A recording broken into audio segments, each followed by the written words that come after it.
Wow. Salute to DJ Kid Capri in the building. Yo, The Kid Capri. we here, Yeah. Yo, Man, first of all, Man. major salute to Kid Capri. Mad humble, but mad beastly at the same time. I don't know, man. My uncle gave me a Kid Capri tape. I was still in like junior high. I definitely was in junior high. And I remember you always yelling that shit. Live from the castle. I used to be like, yo, where the fuck is the castle at, yo? Yo, this shit gotta be bananas, yo. Yeah. Where was the kid? Where was the castle at? Like, what was the Castle's in the Bronx on 149th Street, in back of the Grand Concourse. But that was like early on. That was when I first started putting like the mixtapes out around. Well, I had the mixtapes out first, and then I went to the Castle. But yeah, the Castle was crazy, man. And then I left Castle. I went to the Castle. And I went to the Powerhouse. Yeah, I remember that too. The Powerhouse. It was crazy. So your first mixtapes, when you telling me the first mixtapes were pretty much live? No, the first mixtapes was when I first started doing the mixtapes was me and Star Child and the SNS Club. Those were the live ones. But then I used to do the ones that got popular when I was by myself was made in my house. If you came through my door, it was the hallway to the apartment. My equipment was set up right there. And this shit used to be loud and people didn't complain or nothing. But I used to make my mixtapes. I had 6 tape decks up there. I used to record them all at one time and go out in front of Rutgers, sit there with 100 tapes and sell them joints that had them sold in an hour, make $2,000 an hour. So yeah, some of the tapes, like my 52 Beats tape, that tape I made for myself. That tape was made like years prior that was never supposed to hit the street. And it became, when I decided to put it out, it became my biggest tape of all time next to the, the old school tools and all that, the old school series. But the 52 Beats was never supposed to hit the street at all. Yeah, that's crazy. From like all the mixtape, I don't know, man. Like, what's your? I know you probably gonna say all of them, but what's your favorite? Like, what's the one you like most proud of, or the one that you feel like that was like my best work through those years? Like, is there one that sticks out for you? Not really. Like I worked with not really. I did like a lot of them was good. I mean, if you wanted to say, if I was to say what was the biggest ones, see the biggest tapes was the tapes that I wasn't trying to make big. They're the ones that just became the big ones. You understand? I was just doing what I thought was dope to do. And the shit just became cultural. You know what I'm saying? But I guess you would say the old school 2, the old school 1. Even with old school 1, that wasn't supposed to come out either. If you remember, at the beginning of the tape, it started in the middle of Rise to the Top. It had no intro of the tape. That's because I was sweeping my crib and I was playing Rise to the Top on the turntable and I pressed play and record just to fuck around and just play, and talk on the mic, and I kept going.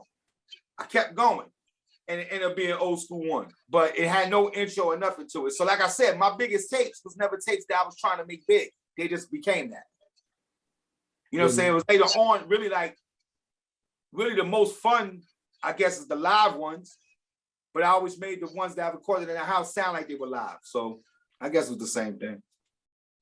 No, that's dope. That's dope, man. And I know. Well, first of all, welcome to our call, man. We've been doing this on Zoom. The pandemic really, I'm not gonna say forced. We decided to come together and just start to build on Zoom, because there was a time when they were like, yo, if you walk outside, you're gonna die. And everybody was terrified and shit. And I was like, yo, shout out to everybody who was like, yo, we gotta get on something and just, get shit off our chest. And we started this platform. So first of all, welcome to it. It is for DJs. We play like, just new music and build on it. But I got a lot of questions I'm just gonna ask, because I know a lot of people got questions, and because not for nothing, you're considered, probably, if not the greatest, one of the greatest DJs of all time. And that's a hell of a tag to earn, because it's just shit like a sport. It's like NBA. You know what I'm saying? You got new players, new people coming out. Now you got, technology. There's nothing, you already know, and I'm not mad at technology. You still got to have the skill. You still got to have spirit in you. But for those who don't know your story from the beginning, how you started, what made you really dedicate yourself to the craft?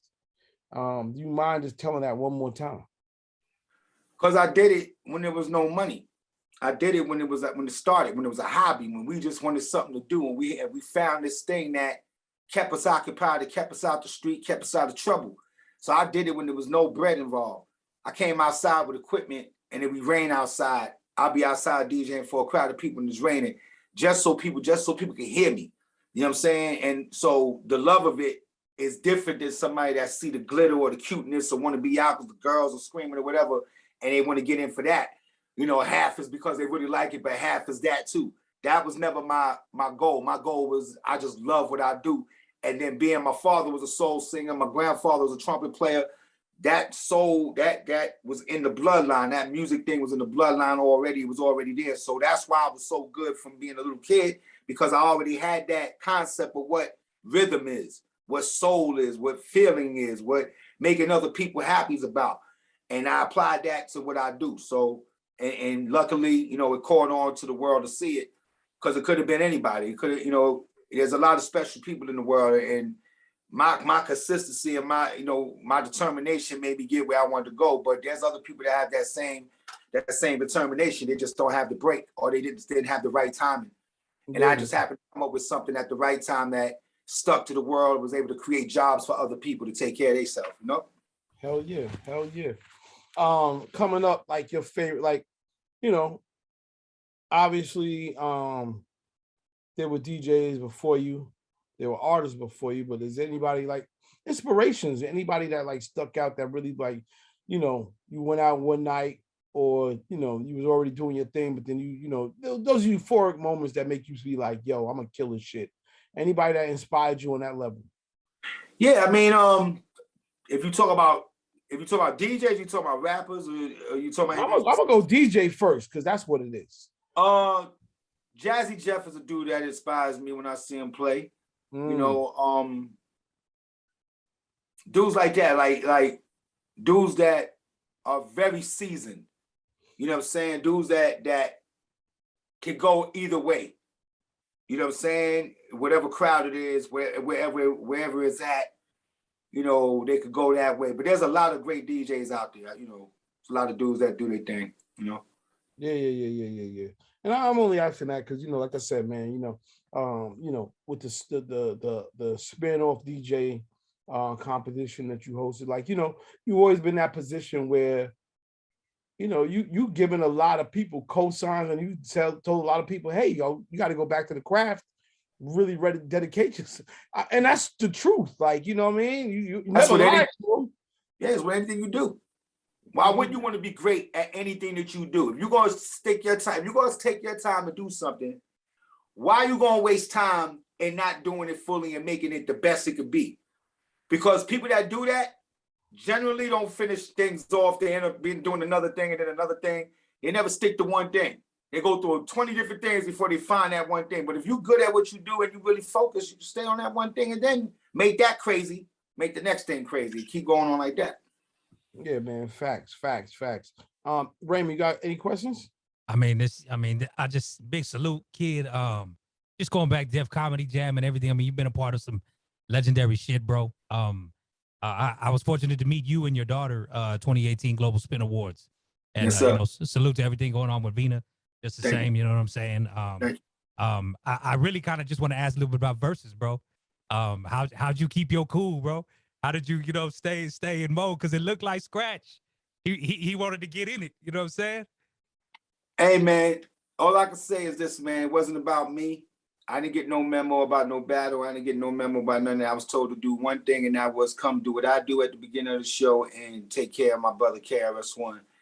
You know, and that was it for me. Anything else that happened after that was something that was spur of the moment or probably planned, and I didn't know, whatever the case may be. But as far as me, like I said, it wasn't about me. But if it was presented to me that it was a battle with somebody like that, hell yeah, we would have did it. It doesn't matter to me who it is. You know what I'm saying? I don't do all the trick stuff, so we all know that. Yeah. So if that's what you're aiming for, Okay, but what I do is a lot of pressure. So you got to be able to handle that pressure after you do that. You know what I'm saying? So I mean, you know, but I was thinking it was about KRS and Chris. It wasn't about me. So I'm just there with I did what the assignment was. You know what I'm saying? And whatever scratch idea of what he wanted to do, that was on him. You know, but you know, it wasn't about me. Yeah. Well, salute for just being a part of that, because I felt like that night was probably the biggest celebration of hip hop as a whole. You know, as they brought in the B-boys, especially, you know, y'all and the DJs. I mean, KRS and Big Daddy went nuts. You know what I'm saying? So and that's just gonna be another one of them history moments in hip hop. From a DJ standpoint, bro, I just want to know your thoughts and your feelings, because I know you've seen technology take from just 1200s to where we at today. What's your feelings on the controllers, and do you have a favorite if you use one? Well, I'll tell you this. The reason why I stay so relevant is because you got to stay with the organic, right? Just the organic, right? But then when you come over to here, you got that. Yeah. You got that. You got that. You got the range. You got the phases.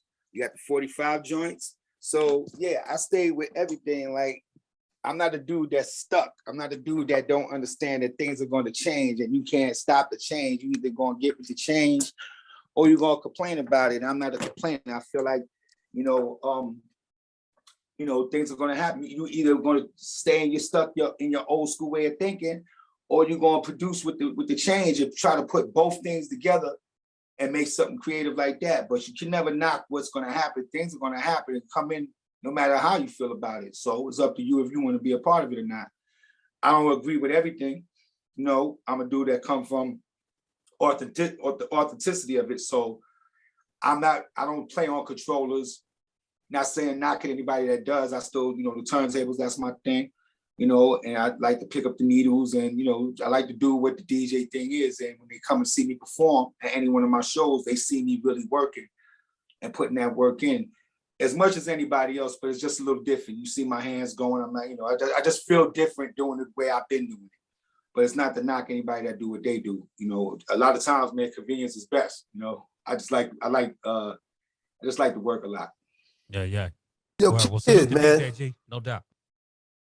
Kid Capri, man, what's up, man? This is Quantum Leap Radio, man. I just want to say it's an honor having you on here. My introduction to you was the Apollo. That was my introduction. So I didn't even know you were a DJ then. I was only like, 9 years old, but I used to love that, man. Thank you. In your beginning, who put you on though? Like, I know that you were DJing, but like, was there someone that like put you out there, outside? I know your tapes was bubbling, but usually there's someone that's, there's a bigger fish. Who was that person that got you on?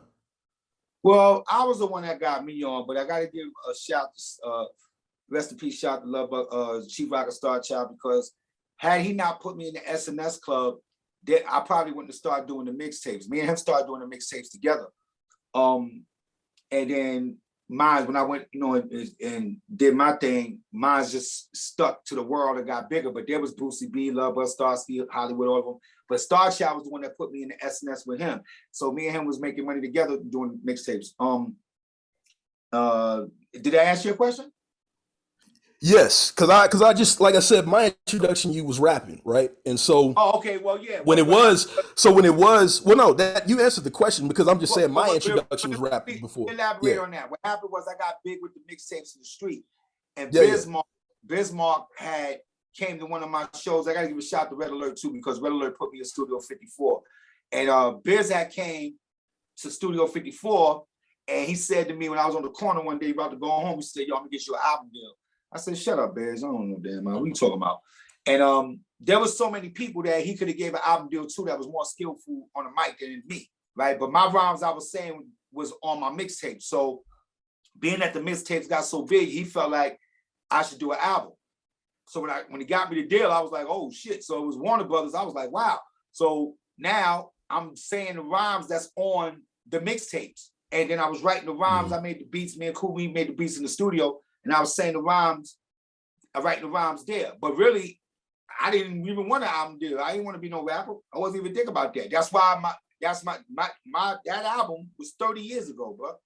And my next album was 1998, which is Soundtrack to the Streets, was a production album. Now the album I'm about to drop on my birthday, that's a whole rap album, rhyming on the whole album. Well, yeah, and that's what I was wondering. Like I said, I did want to know who put you on as a DJ. So you did answer that question. That was just my introduction to you, was when you was rapping. But I did want to ask you about that with Biz. I know that he did do the Apollo. I know he did a few tracks on that album. I don't know if he did Jokes on You, Jack. Well, but no. Biz got the production deal. So it was his production deal. So it said he produced the album. Oh, okay, gotcha. Me and Cool V that produced the album. Okay, so yes, it's his DJ. And his brother Diamond Shell. Biz was doing Diamond Shell and Granddaddy IU. And me and Cool V worked on my album. And so what did you think about Biz when he started DJing? Like, did you help him out with that, or like was he doing that while you were there? I was the one that told him to do it. Yeah, he was in my crib. I said, yo, Biz, you're not making records no more. I said, you're a character, you should DJ. I gave him a crate of records. I never got my goddamn crate back, but I gave him a crate of records. And he went on the road. I mean, he started DJing. And then next thing you know, he was doing events that I was doing. I was like, oh shit. So it was me and him now, like doing those type of events, those same like venues and stuff like that. And he never stopped. But Biz was, the reason why he was so accepted doing it more than the celebrity DJ doing it is because Biz is really a hip hop dude. He really come from collecting 45 breaks and putting beats together and making his albums and doing, he comes from that. So he was more accepted to me than seeing somebody from Hollywood that was in, an actor jumping on it. Now, my man Idris Elba, he DJs, but he was doing that before he got known as actor. So right. You know what I'm saying? And do you know if anybody has any plans for all that stuff that's at Biz's crib? I know he collected over the years, and I think it's in New Jersey. I'm sure his wife is probably going to put it in some museum or do something with it. I don't even question. I never even asked her about that. None of us talked about that. Our main thing was, seeing Biz off right and making sure his wife was good. Never, it never brought up the conversation about any of his stuff. And I'm sure that it will probably be donated into some kind of museum or something like that. Something's going to happen, or maybe there'll be certain things she might give to certain people that she'll feel that Biz wanted to have it. But that's not for me to know. I don't know that. I'm not really concerned with that. I got one more question, because I know some people probably got some other questions, but I'm going to kind of go updated. How did the Kendrick Lamar thing happen? Was it a situation where there was a connection? Was he a fan? Did you guys meet up somewhere? Like, how did that happen for To Pimp a Butterfly? Yeah, he reached out. What was for the Damn album? He reached out to me. The Damn album. Yeah, he reached out and he wanted me to be on the album. So he told me he was coming to New York. When he got here, we linked up. I went met him in the studio. We sat there, we talked, and kicked it. He told me what direction he was going in, and he wrote some things down that he wanted me to do, and I did some things. When the booth and recorded a lot of stuff. And I asked him, I said, yo, like, you could have had Battle Cat, Pooh, West Coast, you could have had those. Like, why'd you come and get me? He said, nah, kid. He was like, I know what you've done for the DJ business, for the business as a whole. I know what you've done for the DJs. I know the doors you open. I want my shit to be, from that. I wanted to be from that. Not that anybody else wasn't authentic or anything like that, but he knew what I did in this industry for the music business as a whole, for DJs as a whole, the whole way I carried myself in the business. And he really stayed focused and zeroed in on that. This young dude really knew his history, really knew what it was and what I did. And it was surprising to me because, like I said, Battle Cat is a legend in the West Coast. That's my man. And he could have got Battle Cat to go in there, and that would have been love for him too, just as well. So, but he came and got me, and that was deeply appreciated. As a matter of fact, he put me in eyes of people that might not even heard of Kid Capri. Right. He put me in where my voice was heard around the world, where places I never even been to. So I got a lot of love for that. No, I appreciate that too. I think that's a lot of love, and I like the fact that they did reach out to you. I've always had respect for that team. Because Top Dog Cat, I would love to talk to him one day, because he's got them on like a regiment of knowing what came before you, not on some just Google quick, but like actually knowing what time it really is, man. So let me let everybody do their thing, man. I haven't had a chance, obviously. my introduction to you was 30 years ago. So I had to get this all in, man. But I'm glad you're on here with us, man. Appreciate it. No doubt. Okay, what up? JB, take it away. Hey, okay. Hey, how you doing, Kid Capri? James Brown here in Long Beach, California. We met in Baltimore after the R. Kelly, Heavy D, and Warren G concert. Much respect to you, bro. Appreciate it. Yeah, congratulations on your new single. I downloaded it immediately off of Digiwaxx. So keep rocking, man. Much respect to you. Nice, brother. I appreciate that, man. Thank you. Word up. Yo, I got a question for you. Shout out. What's up, Kid Capri? My name is Knoxbond. I'm the owner and CEO of Next Level DJ Coalition. How do you feel about the music industry today? Because you really had a firsthand perspective to really see the transition into what it's become. So how do you feel about what it's become? I mean, the only thing that I have a problem with, I don't have a problem with nothing, how the music changed, nothing now with all that. I play all that music, all the new shit in all my parties. I probably play it better than a lot of young people. So I get it.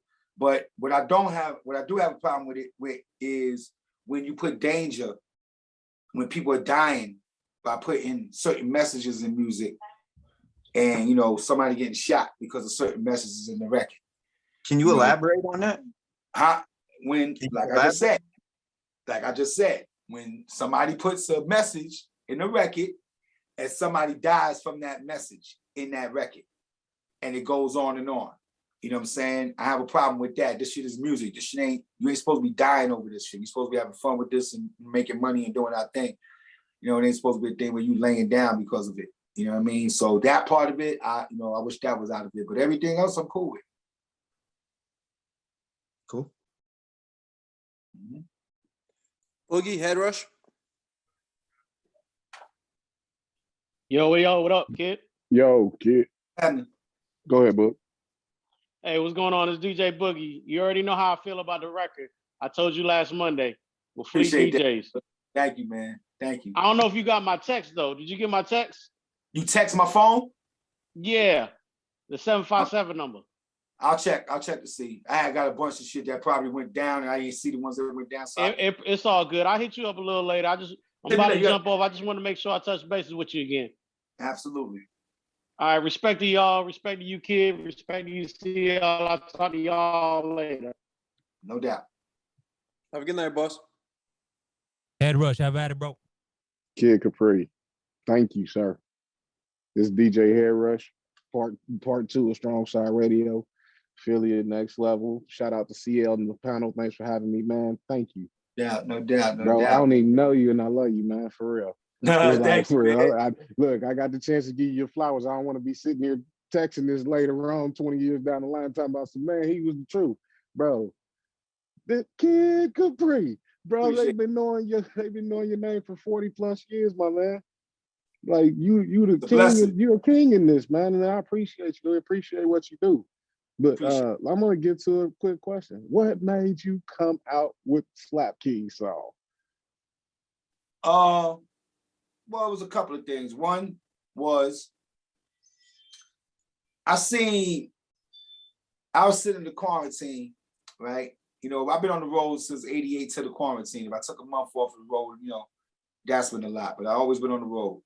So me sitting down in the quarantine, I had a chance to focus on different things. My clothing line, Sucker Free, the real estate company we have, a couple of movies, a couple of cartoons I did, and these albums I was there. I just said, you know what it really ignited it was I seen Lil Pump disrespect Eminem on the net saying, yo, nobody fuck with your music, you old, you this, you that. I was like, yo, these little young niggas think they could just talk to niggas like that have been popping and shaking shit, like, really? So that was one reason that made me start putting the pen to the paper.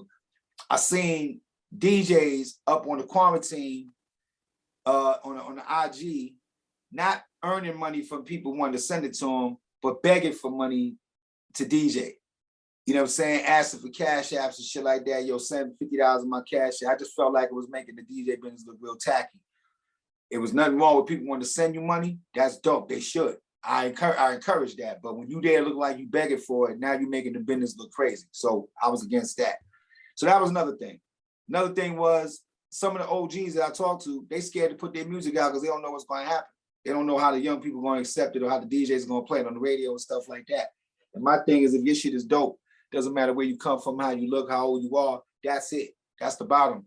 And, you know, I've been in this game a long time. Nobody going to tell me when to come and go. You know what I'm saying? I've been relevant in this game ever since I started to now. Like, nobody's going to tell me what I can do or can't do. And the one thing that you don't want to do is when you get older, you don't want to ever say, have regrets and say, I should have, could have, would have.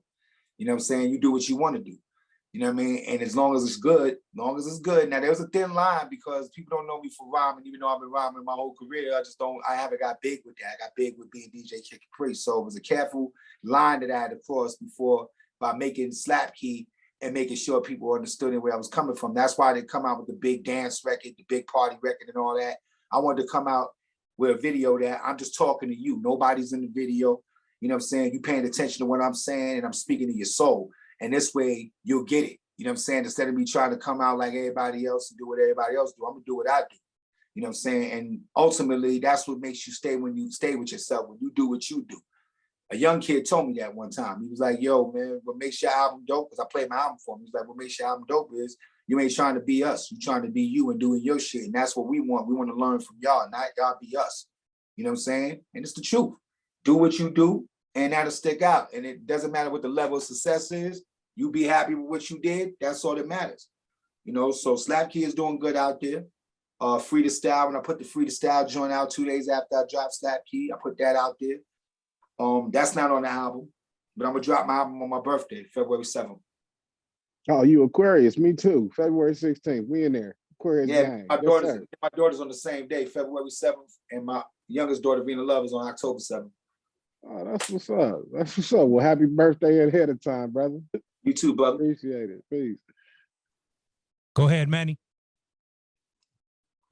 What up, Kid Capri, man? It's DJ Manny Faces, man. I'm representing Strong, the other half of Strong Side Radio, co-affiliate Next Level DJs, and I'm with Indie and I'm with the Fleet DJs too.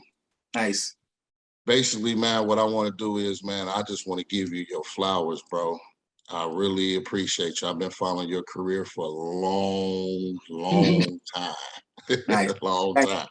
And I'm loving it, man, because you've been staying consistent, man. But I do have one question for you. Yeah. Because I am a man that used to spit on bars too. Mm-hmm. What do you prefer? Do you love being a DJ or do you prefer being a rapper? Nah, I ain't no rapper.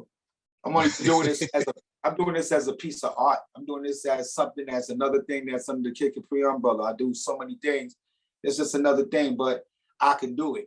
And as a matter of fact, I made 4 albums. So I got 4 albums about to come.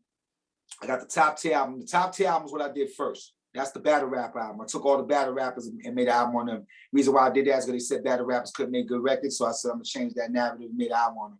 Plus, I've been following battle rap for the last 10 years. And I tried to do something with Low Deluxe to push battle rap forward before it got to where it's at right now. I seen this shit happen with what was going on with battle rap right now, way ahead. So that's why I'm so accepted with battle rap, because I was there trying to help them when no celebrities was there trying to help them. Now you see a lot of celebrities there, but I was doing it when there was none there. So, you know, so I did the top tier album. Then I decided to do this album I'm bringing out. I did an album with a group called the Hoodies. Y'all might see them on the net. These 2 brothers, they rhyme on the net. Real crazy. Did an album with them, produced that for them. And then I did another album that I'm doing right now, as a matter of fact, and I'm 95% done with that. So I got 4 joints. And I just felt like doing it. So I'm telling you, hey, man, you got bars, don't matter. So you're a rapper too. Did you hear the style joint? Oh yeah. So like those is just, that's just like tip of the iceberg. That and Slap Key. I got some shit coming. Yeah. They don't see it coming. I can't wait, man. Can't wait, brother. Appreciate you, man. Appreciate you. No doubt. Earl. Yo, DJ Kid Capri, just wanted to say much love, much respect. Following since I was a tyke, watching like Def Comedy Jam and all of that. So it's been really dope just to see, you know, hip hop progress and then like you stay at the top of your craft and, you know, also like still command that respect that you've been commanding from decades ago. And so kind of backing off of what Quantum Leap was mentioning when you know, you were narrating the Kendrick album, like, what was that was there like an initial feeling, like, of course he's from the West Coast, like, you know, you're from the East and all that, like, was there an initial feeling of, I guess maybe like appreciation from like somebody who's considered one of the top dudes of the new generation being able to come out? Absolutely. He showed me up love and respect. And, you know, that was the thing that was dope. That was what made it real comfortable too, because first of all, let's go back. When in the middle of the beef between West Coast and East Coast, I was out there in California like I lived out there. Mm-hmm. They showed me so much respect, so much love, because for so long, even before that, I always showed respect to California, playing their music on the radio when nobody was playing California in the East Coast, even the West, even the Midwest and down South music. People wasn't playing that on the radio. I was playing on the radio. So I always got respect from these people. As a matter of fact, when the thing happened with Suge at the Source Awards, I was the announcer on the television. If you remember, I'm sitting there in the 5th row when everything happened. So I was in the middle of all that. And they all know that. They all know I was out there like that and back and forth. And, you know, so that played a part in it too. But there's some dudes that go out on the West Coast get robbed when they walk out there. You know what I'm saying? So it's like, you know, because of how they carry themselves and what they've done before they went out there. They, you know, they didn't show the love that, you know, they're supposed to show. So with that being said, I'm sure Kendrick knew all that, you know, and he knew my history. He knew what it was. But at the end of the day, the kid is a superstar. He was a superstar before he reached me. Right, he's a superstar at what he does, and for him to understand and to come to me and have me a part of his, is this his biggest album? Is Damn his biggest album? Or is the one he won the Pulitzer Award for? I think it's most people's like favorite album of his. Right, like, I don't know if it's between that or Pimp a Butterfly, which is the bigger one, but it's one of them ones. And you know, for me to be on that, man, he immortalized me just being on that, you know. That's what's up. I have one follow-up question. So being that, you know, somebody like him was able to recognize you, and I think like the influence even got to show on like Tyler, the Creator, pulling in DJ Drama to narrate his album just to kind of like restore that feeling. Is there anybody else that's out right now that's kind of like younger, maybe not so like superstar established that you're really excited about, or like you're looking forward to like the chart of their career? I'm gonna be very honest with you, man. I like Little Baby a lot. Yeah. I like Little Baby a lot. I like how he carries himself. I like what he stands for. I like how he do his shows. I like his music. You know what I'm saying? Like the kid is dope, man. But he's there already. He's there already. You asking me about something that's on the come up? You talking about? The kind of cracking and crust. You know, like if there's anybody that you're aware of that you're really excited about their potential. There's so many people, man. There's so many dudes, man. That's how. But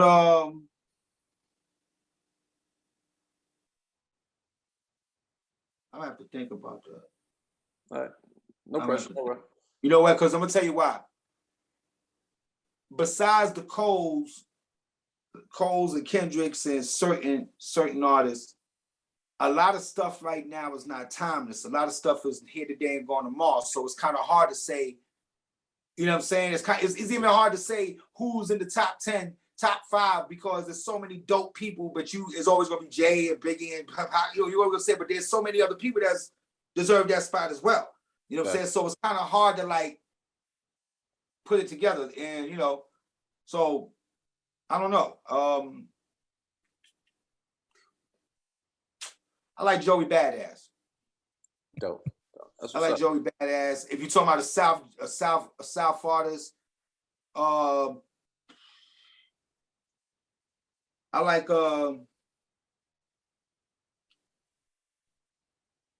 I don't know. I gotta look. It's kind of hard to think right now. But there's a few joints that I play on my radio show that I like them.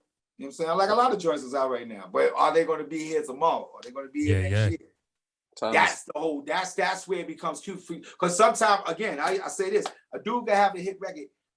At one time, somebody got records on. When you seen Slick Rick, you seen KRS-One, you seen Big Daddy Kane, you seen Tretch, you seen Biggie, you seen Pac. These people had identities. You knew who they were when you seen them. When you heard their music, you knew exactly who they were. Some of these dudes right now, a lot of these dudes that have a hit record on the radio right now, walk right past you down the street, you won't even know who they are because they have no identity. Everybody look alike, sound alike, do the same shit. And there's nothing that stands out to make you say, yo, he's a superstar. You know what I'm saying? Now, Little Baby, he's a superstar. The Baby, he's a superstar. Future, he's a superstar. You know, there's certain dudes that's doing it. But then when there's 100 or 200 or 300,000 people doing the same thing that Future does, you don't last long. You know what I'm saying? You're doing the same thing Baby does or the Migos do. You don't last long. Everybody got to have their own shit. That's what makes you become timeless. So that's why it's hard to say, you know, who's the next one, you know. No, that's appreciated. Thank you. I mean, I feel like a lot of us have that kind of sentiment, but yeah, I will shout. I will say Capella Gray is gonna be pretty big. Yeah, he's burning it up right now. He's burning it up right now. So I appreciate you, man. Much love. Thank you. Solid. All right, Legend, get to yours, bro, and then we're gonna get into the video for Slap Key. Yeah, basically just piggybacking off what Earl said, just definitely want to give you your flowers and just say I appreciate you for what you've done for hip hop. My uncle, he was a DJ from back in the day. He basically put me on to you at a young age, and my parents still have their VHSs from Def Comedy Jam. But I only had two questions. My first question was, I know you work with a whole bunch of different artists from Jay-Z to Big L, Madonna, but like who's some of your favorite artists you've worked with, or what are some of your like most memorable moments from working with certain artists? I mean, doing the soundtrack to the Streets album was pretty big, man, because I had Jay, Nas, Buster, Luke, Big Pun when he was alive. Well, of course, when he was alive. Nori, Lost Boys. It went on and on and on. Foxy, Locks. It was just crazy to have them to come through like that for me. You know what I'm saying? To have that ability to even pull them together to do that type of album. And keep in mind, Soundtrack to Streets was the very first album of its kind. You know, there was a Clue album, there's Khaled, there's all these dudes, but Soundtrack to Streets was the very first one. So it was a special album for me, man. You know, and they really came through. So working with all those dudes, when Madonna called me, that was crazy.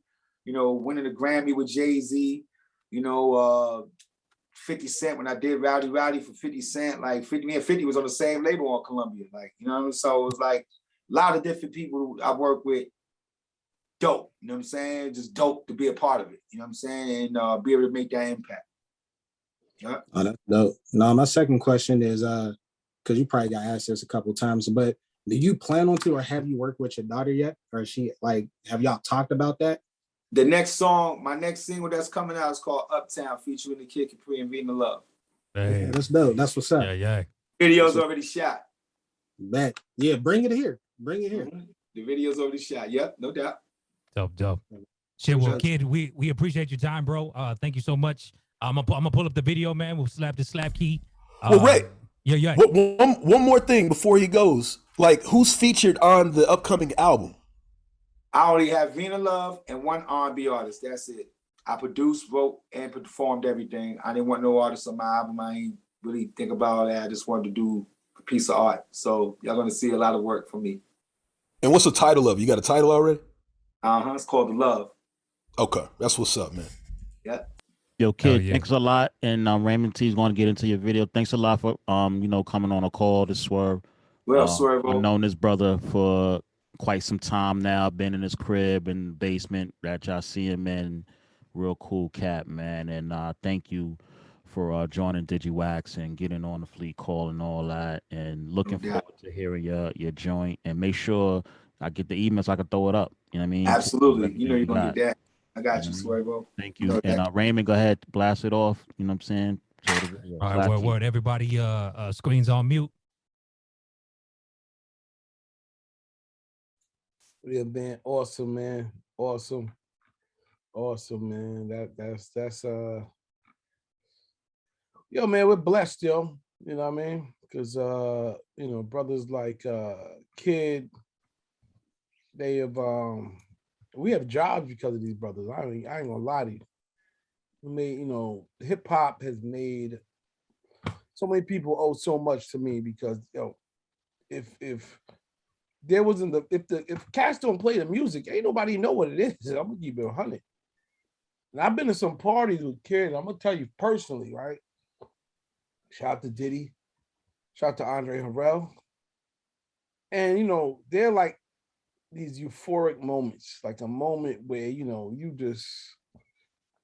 a song gets played or 2 or 3 songs get played, and it's like you're in a whole nother dimension, literally like a spiritual journey. And I always ask, like, how the fuck do you get to that point? But that's a lot. You know, it's either you just in it and you just flow and you just know it, or it's just so much pressure. You know what I mean? And people can't do it. But I've been in. I was like, yo, this guy might be the greatest DJ of all time. Because there's so much shit going on, and you got to be able to carry that shit to another. You got control of the whole vibe.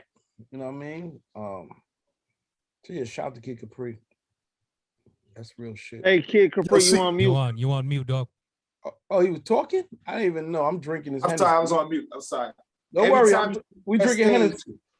No doubt, no doubt. Every time you step on that stage, you have to satisfy a whole room full of people, no matter what size that room is. And you don't know none of these people. You got to satisfy everybody at the same time. They don't care about what you went through before to get there, the traveling you did, the bullshit you went through with TSA, the luggage you lost, the sound checks you had to do, the eating, the getting dressed.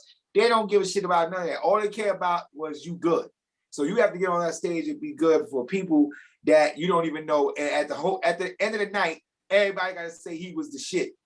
And the way I do it is the reason why I've been so magnetic at it for so long, because it's bigger than me. It has nothing to do with me. I think like the person that buys the ticket, that watch me, and how would they want to feel if they were watching me on stage? What would make them want to come back to my show? What would make the promoter want to hire me again?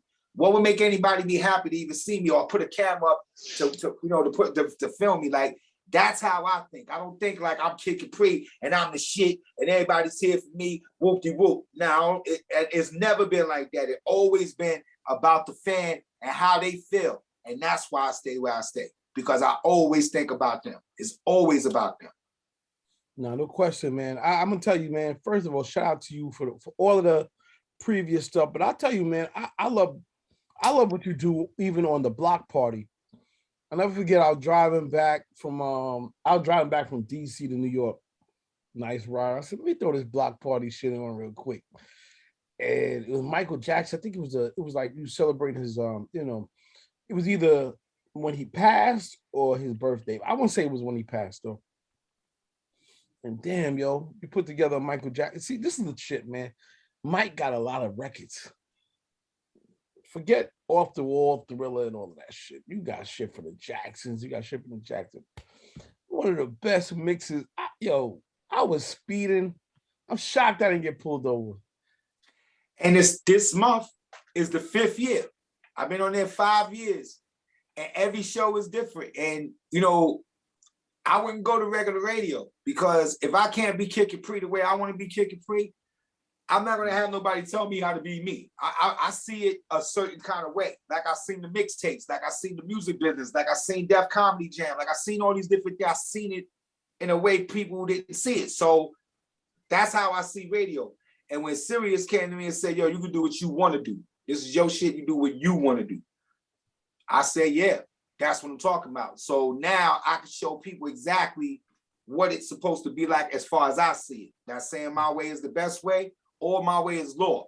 But the way I see it, the way I do it, and the fans that listen to my show and the feedback I've been getting for the last 5 years, I've never got a complaint one time that my show wasn't right or that my show didn't make them feel a certain way.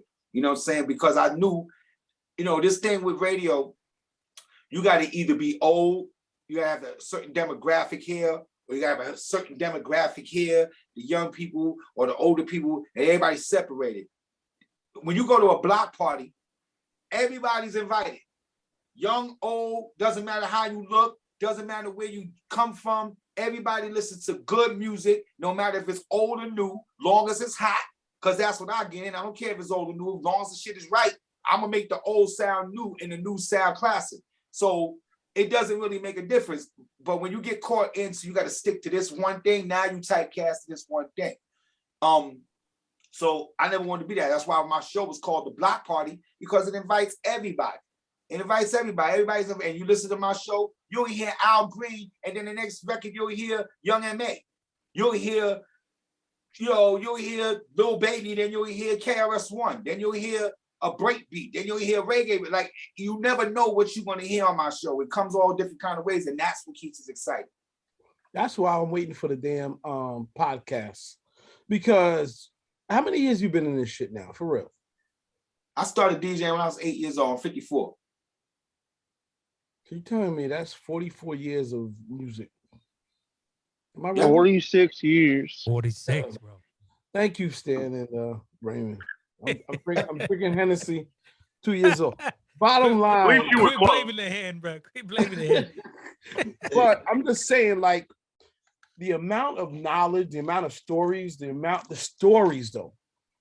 stories though. That's why I got a movie coming called Mr. Every Ever. Mr. Every Ever is because I've been through every ever from the time to start to now. So when we brought it to Netflix, they said your story's too long. You have to cut this up into 6 stories. So we're 94% done with the movie. We started it way before the quarantine, and we did some of it during the quarantine. We slowed up production because of quarantine, of course, but after that, we started getting back at it. So very cinematic looking movie, man. It's not just a documentary. It's gonna really be good. Congrats.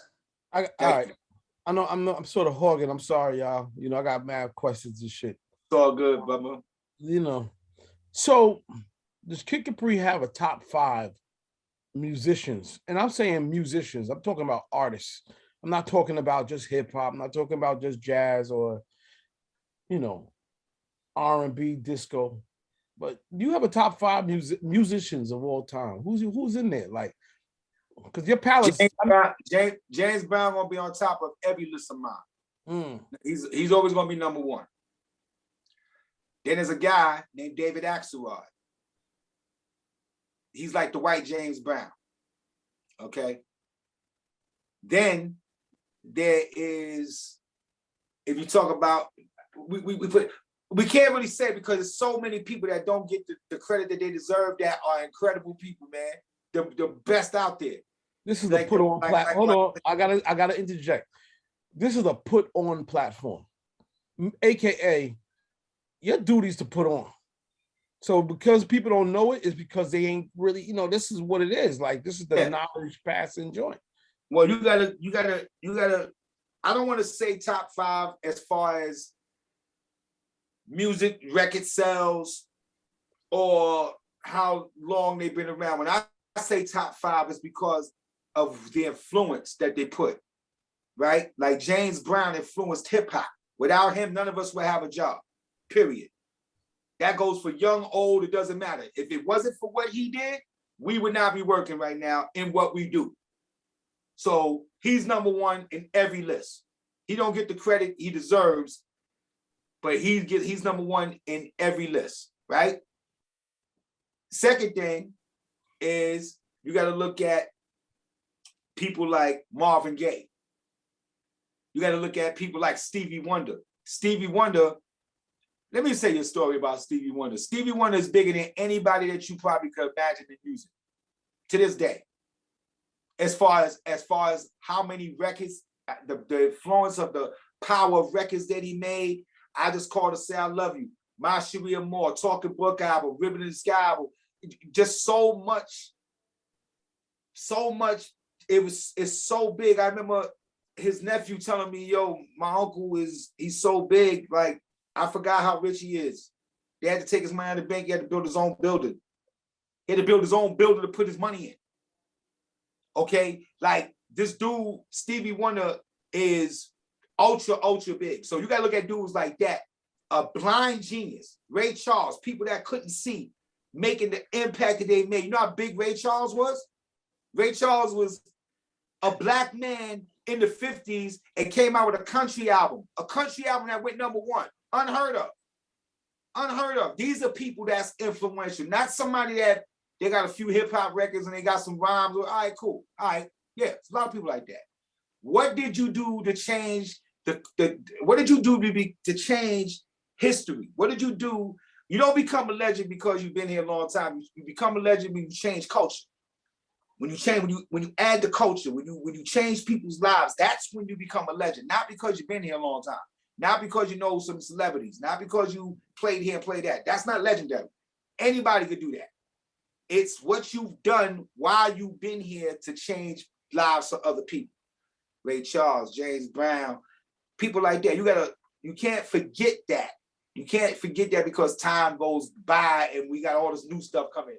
What did they do for you to even be able to be here? Those are the ones that influenced me. All the dudes, all the rappers that came before me, like I fuck with all of the young kids. I rock with all the new dudes from Lil Wayne down, Drake, all of them, rock with all of them. But my heroes are Grandmaster Caz. My heroes is Busy B.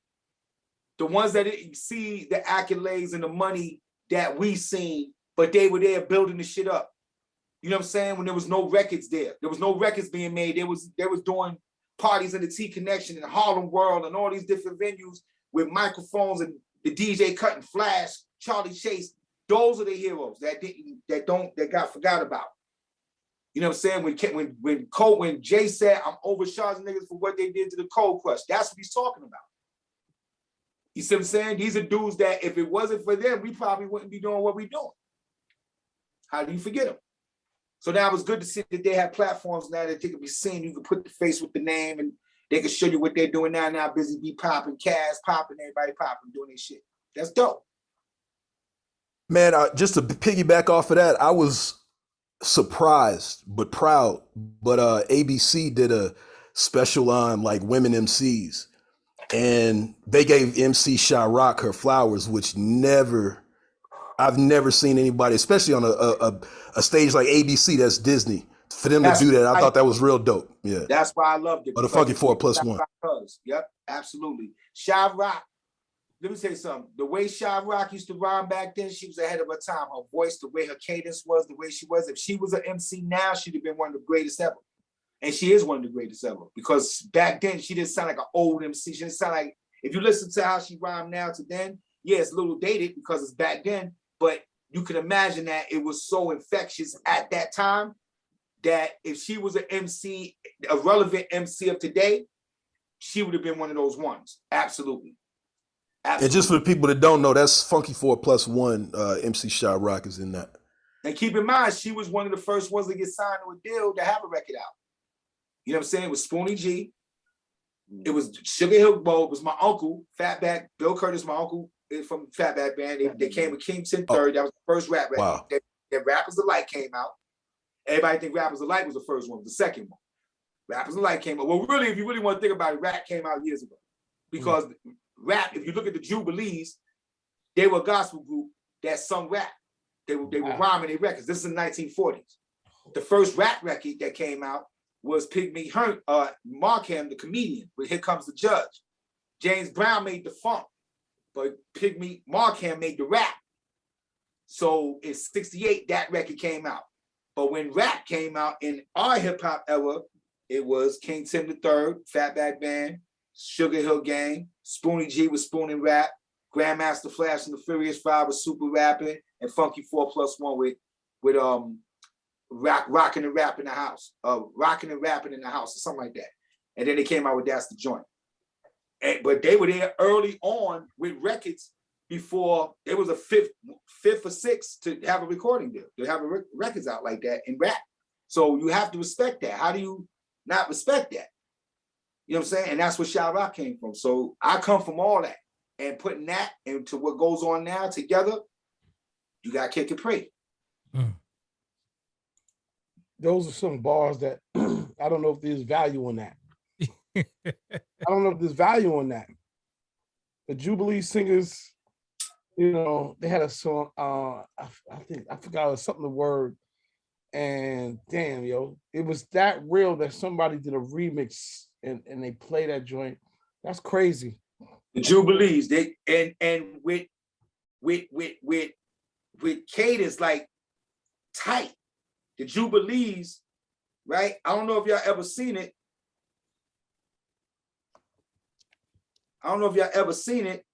But the Jubilees, right?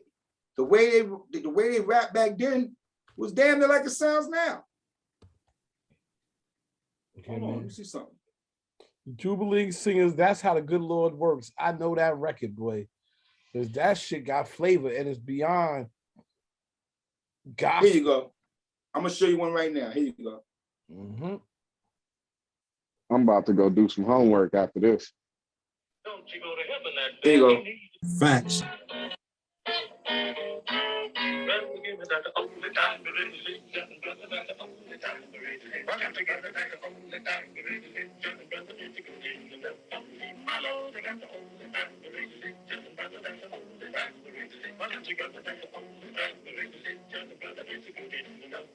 Yes, just come on, brothers, if you want to hear a story about that preacher and the bear.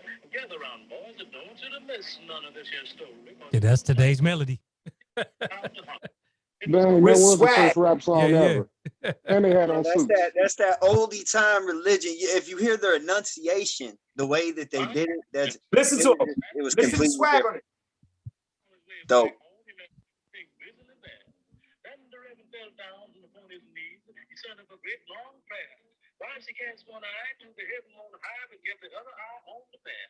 He said, the Lord delivered Daniel from the lion's den, Jonah from the belly of the whale. The three Hebrew boys from the fiery furnace said a good book, do declare. Now look here, Lord, if you don't help me, don't you go to heaven that bear. He needs that only time. Now, all this shit says is what we doing is a remix.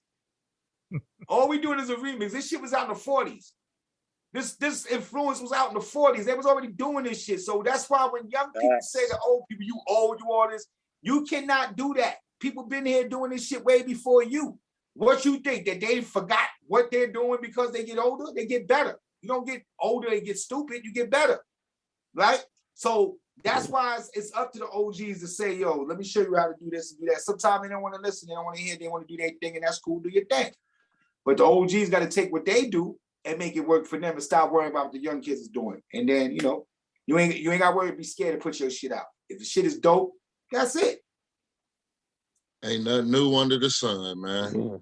Hey, did anybody else hear that Rappers Delight cadence while dude was going? Yeah. Yeah, that's exactly what it was doing. What? Come that was on. Rappers Delight right there. Salute, bro. Hey, so kids, speaking of like stuff evolving, so if you take something like the battle that I know has been passed around on tapes, I think it was Cold Crush versus, I don't think it was say again? I have all those tapes. This Cold Crush battle with Fantastic. That's it. Yeah, okay. Yeah. So like if you take that and there was moments like that back then where people would gather, you would see a group versus another group. How do you look at this new versus that Swizz started up? Like, how do you compare that? Like, do you feel like that's an evolution of that or what? Absolutely. Because Cold Crush, Fantastic, Furious 5, Jazzy 5, Soul Sonic Force, Busy Bee, all these dudes, they rhymed over the beat. They didn't rhyme over their records. It was no records. First of all, let's start there. It was no records. So you rhyming over breakbeats. There would be, at one time, there would be 7, 8 DJs and 1 MC, right? And then it would be 5 MCs and the 2 DJs. But the DJ was always the one that was in the front. It was always really about him. That's why they always had DJ Grandmaster Flash and the Furious 5, Charlie Chase and the Cold Crush brothers, Grandmaster, Grand Wizard Theodore and the Fantastic 5. The DJ was always in the front. He was the main event. That's why I was always about, my DJ is this, shout to DJ, it was always that. The MC came up in the front when records came out because the MC was the ones that's doing the words. The DJ is just doing the scratches. So the MCs became the front man, right? So now you have these records that's out, but even with those records out, those MCs will perform those records with just them, not rhyming over their record. So that's why people that come from the early 2000s and beyond, they don't understand that. That's why Jadakiss made that announcement on Versus when he said what he said. Y'all rhyming over your shit, because that's not what we come from. I'm not mad at what they do now. They do what they do. That's their style. But I don't see nothing talented, in my own opinion, with a record playing, your voice is through the whole record, and you running up and down the stage, letting the record go, and you say certain parts. That's not performing to me. I mean, that's the new way of doing it, I guess, but I would never do it that way. But that's the new way, cool. But a rapper that gets on stage or a performer get on stage and they perform the whole shit. That's what you pay to see. Really, that's what I thought. Half these dudes, you know, and then another thing like the singing thing that they call rapping now. To me, that's singing. That's the new R&B. To me, rapping is rapping and singing is singing. How do we mix the two up? Because of the beat. So what? Mary J. Blige was singing over hip hop beats. When I did this something way you make me feel, that changed the way you had to make R&B now. So she started rhyming over break beats and shit like that. So we started singing over break beats. So the singing thing now is dope, but it's not rap to me. It's singing. It's the new R&B to me. Yeah. You know, so right. So again, so when, like I said, you see somebody like KRS-One get on stage, what did you see him do? Rhyme through his whole show. You know what I'm saying? Like Kane do the whole show. You see an LL show do the whole show. You see a Pac show do the whole show. Big, any one of them Nas like do the whole show. You know what I'm saying? Drake do the whole show. You know what I mean? Like, but there's others that I guess that style is what it is. I don't understand it, but I do understand it. I get it because I play it. But the performing part, I don't get that part. So I guess more, do you feel that energy is still there? Like with this new verses, like you've been to those old school clashes. Do you feel this new verses, do you feel that energy is there just elevated? It brings back what that was. It brings that back what that was, that feel. Like everything's a feeling. If you looked at our verses, it was a feeling. Like for when I started my opening set, from there on, it was a feeling. It was, you know, and that's what you want to put out there. It's bigger than you. You want to shake this building so bad that when they leave, they say, this is the best shit I've been to. This is the best feeling I had. And I can't wait to feel like this shit again. And they look for you to do that because that's what you did. It's like you bust a cherry almost, kind of so to speak. You know what I'm saying? You make them see something or feel the way nobody ever did. And that's what I try to do at every event I do. Every show I've done, that's always been my target, to make you feel better than anybody else ever did. You know what I'm saying? And just for the record, and I might be a little biased because I'm a KRS fan, but in that place, because I fuck the internet is not real. In that place, when KRS was doing his shit, how was that crowd versus Big Daddy Kane? No disrespect to Kane, but how was that crowd? It was magnetic. First of all, you had to think about the way I was playing. Let's start here. There was no set show. I had to play the records according to how Scratch was playing records for Kane. The only thing that was set was when we brought out Das and, you know, Mad Lion. That had to be set because they had to know when it was coming out. But other than that, everything was spontaneous. Everything I played was, all right, let me put this here, let me put that there, let me put this here. And then when you play it, when KRS is coming, walking out on that long thing, and you hear step into, you don't hear it when he reached in front of the stage. You hear it when him walking all the way to the stage. That's a different impact. Now it's an excitement. It's like, oh shit. It's like, goddamn. Now it becomes that. Then the beat drop. And you already know what kind of beats Chris got on his shit. So, you know, but overall, the shit was dope. Both did what they were supposed to do. And that's what it was about. It was about celebrating who these dudes were. You know what I'm saying? What they meant to hip hop, what their abilities are right now. Okay. And making you feel the way everybody felt that night. We all did. We all had a part of it. You know what I'm saying? But it was about them. And they came and did what they were supposed to do. They showed how you're supposed to perform. They showed that no matter what age you are, you'll get your ass handed to you on that stage. No doubt. You know what I'm saying? They showed that we got real hits, not 1, 2, or 3, or 4. We got some shit. As a matter of fact, me and KRS had to dumb me down. You didn't hear You Must Learn. You didn't hear, you know what I'm saying? You didn't hear Why Is That? You didn't hear a lot of joints. Man. I was waiting for what you call it. I ain't gonna lie.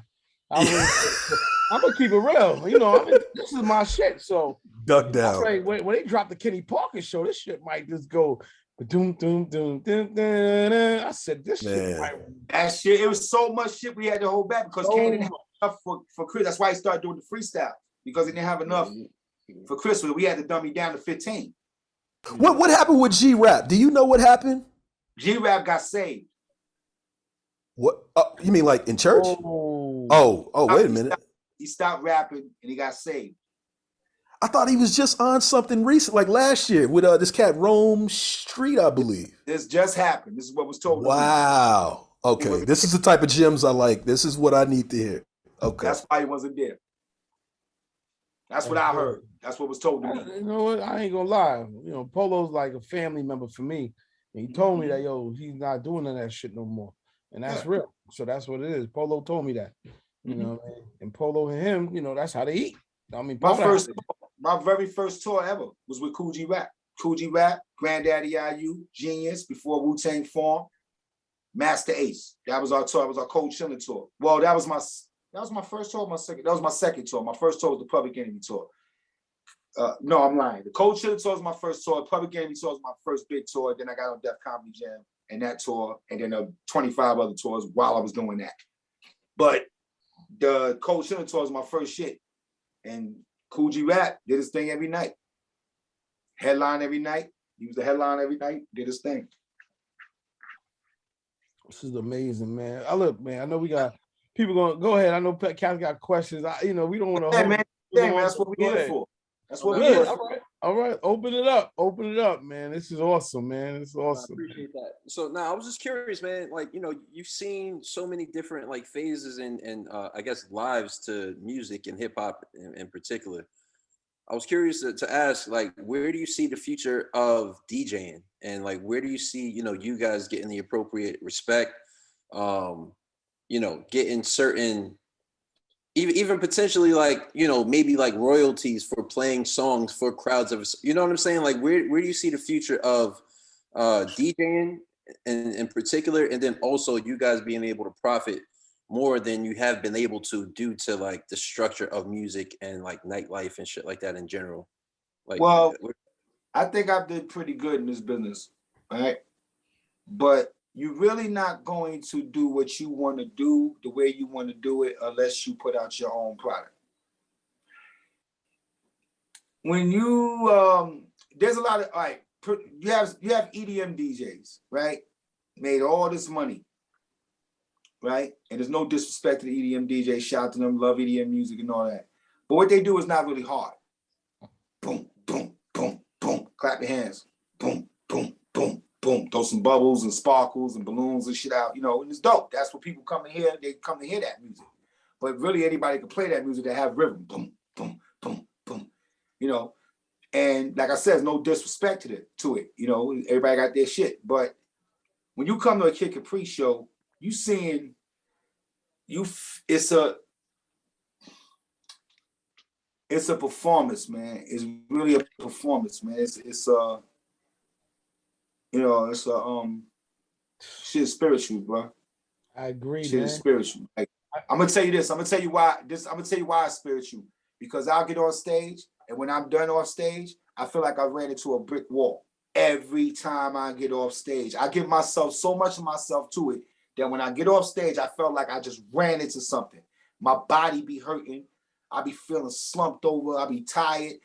You know what I'm saying? Because I give so much of myself in that shit. And it doesn't matter if it's 50,000 people or 5 people, they get the same show.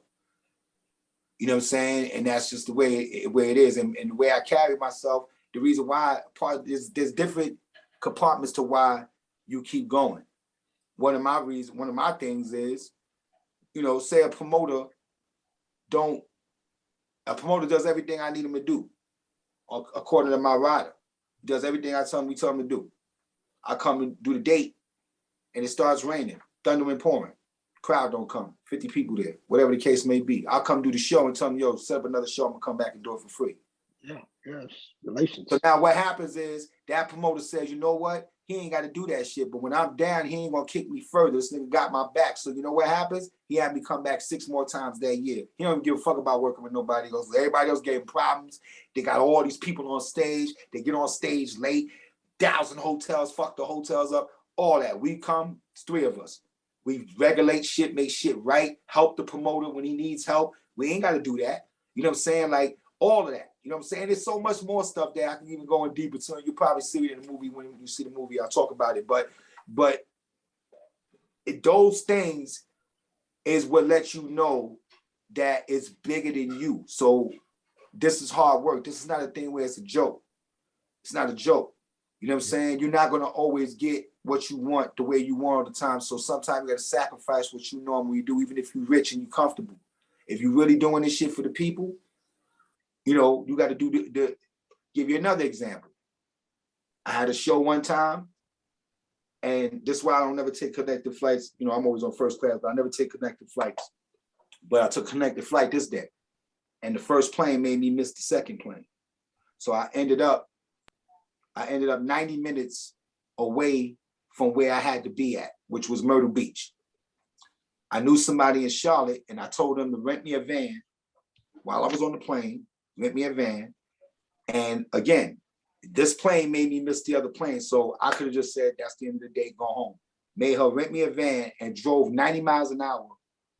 Didn't care if I was going to get pulled over, didn't know if I was going to get pulled over. I'm in the South. Drove all the way to Myrtle Beach. People thought I wasn't coming. So there was 50 people in the club, right? But because I did that, I could have went home, whatever. Because I did that, that man put me in the most biggest venues across America. You know what I'm saying? Because and the venue that I was going to do was no big venue. It was a small club, as a matter of fact. But I didn't know how much power he had. You see what I'm saying? But because I didn't turn around and say, you know what? I'm going to leave everybody fucked up, and made that right move to do that because I care about people and what I do. And this is the reason why I felt the way I did about the Cash App thing. When I started playing on Periscope, IG Live, and Facebook Live in 2015 to 2018, I stopped in 2018 to drive the people to Sirius because I started on Sirius. But I was already doing it on there. There was no DJs up there. Scratch Vision was doing his shit, but there was no DJs up on IG Live, Facebook, none of that. So I was doing it. So when I was up there, I could have got plenty of bags, plenty of money. I never asked nobody for a dime. I did it because all these years, people been taking care of me. Promoters been taking care of me. Fans been coming to see me, paying their money. Everywhere I go, I sell out, shit be right. So I felt like if I could give them something back, I'll sit here and play music with them. I'll be sitting here playing music anyway. So I turned on the camera one day and I just started playing music with the camera on, you know, and make people feel like a part of something. I'm gonna charge them for that.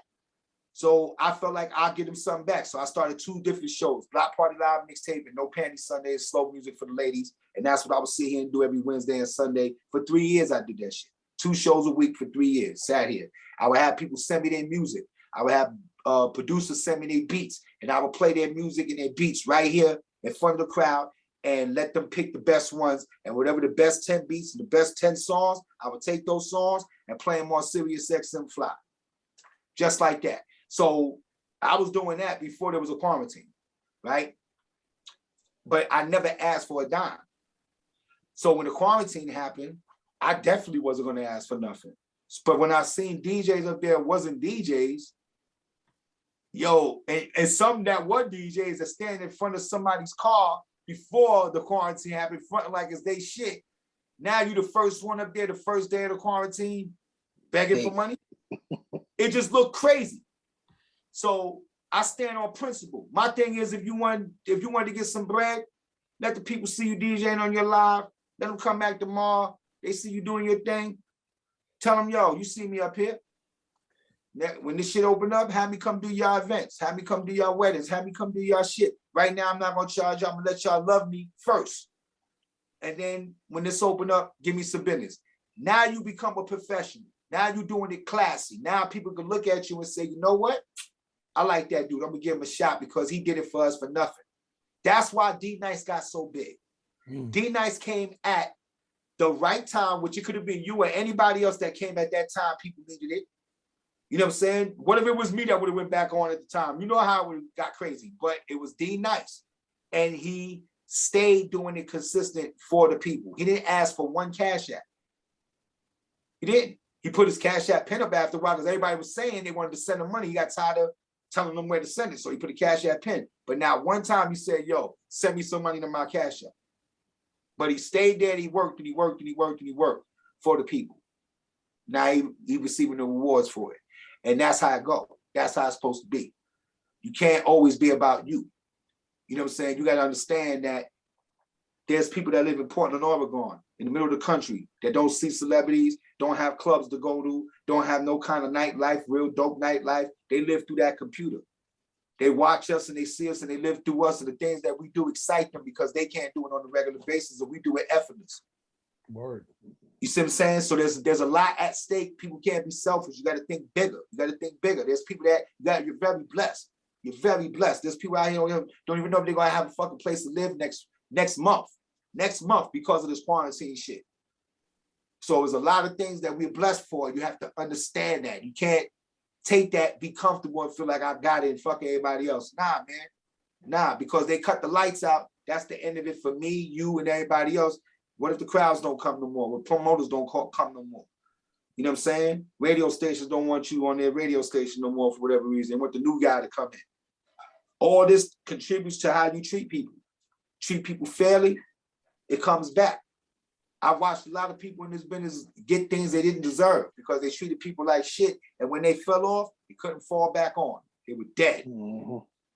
You know what I'm saying? So learn, do it ahead of time. Don't do it when it's too late. Treat people fairly. Do the shit the right way. You know what I'm saying? And that's it. That's yo, man. Some serious knowledge, some serious education. I can't wait to see the Kid Capri metaverse when you got your digital club in this VR world, because that's where it's crazy, because that's where it's really going to end up going. I know I'm talking a little futuristic, but what you're talking about lends itself to what they call a DAO, a decentralized sort of autonomous community that will say, yo, you know what? I'm going to rock with Kid, not only wherever he goes, but, I'm going to go get the Kid Capri coin. I'm going to go get the NFTs, the whole shit. I've been speaking about this all day at different points because I'm like, yo, this is where it's going to end up. But, I'm looking at these new companies. They need real, I'm not saying nobody's not a real DJ, but I'm saying that, veterans, people that understand it from a cultural level, a psychology, the psychology of it and the social give back to it, because when you Let me said tell you what I'm doing. Go ahead. What I was doing before the quarantine hit. Everybody knows that DJs, your pension is your publishing in music. We don't have pensions. Our pensions are music, our royalties. That's our pension. DJs especially don't have a pension. So I was working with the legislator, the government, to get pensions for DJs. So, and this is before the quarantine. So now I just recently spoke to somebody about it that I was speaking to them about before. We're going to get back at it. It's just going to take a little bit more time because they're getting back with everything with the buildings and everything like that. But the stain is there. They already know what I want to do. But if this happens, this is revolutionary because now you don't have to worry about when you're old, you ain't got no money coming to you. You know what I'm saying? You'll be taken care of just like a bus driver that did 30 years. You'll be taken care of like a cook that did 30 years, or you'll be taken care of just like somebody else.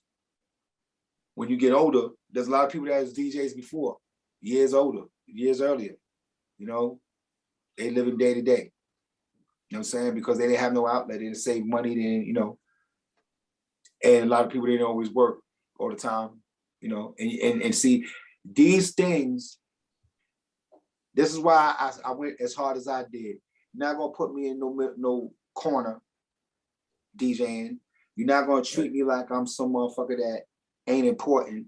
If this dude here that you paying all this money to come and do a show, and he's on stage for a half hour, doing 2 records, and he's packing the same amount of people I'm packing, and I'm there 2 hours on stage, you're gonna pay me the same way you paying, you're gonna treat me the same way you treat them. You're not gonna treat me like I'm just somebody playing records.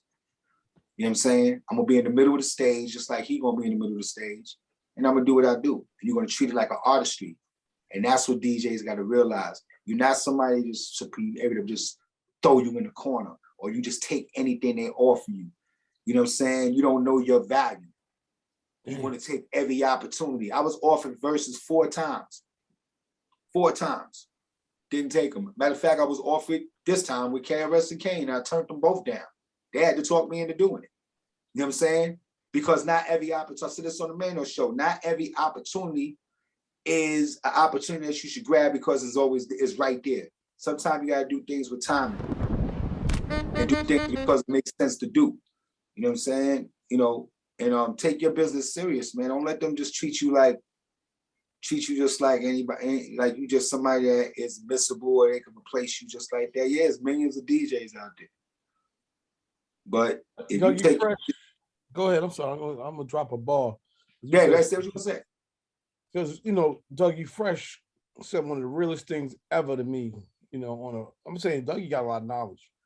And Dougie said, the greatest deal I ever did in my life was the deal I didn't do.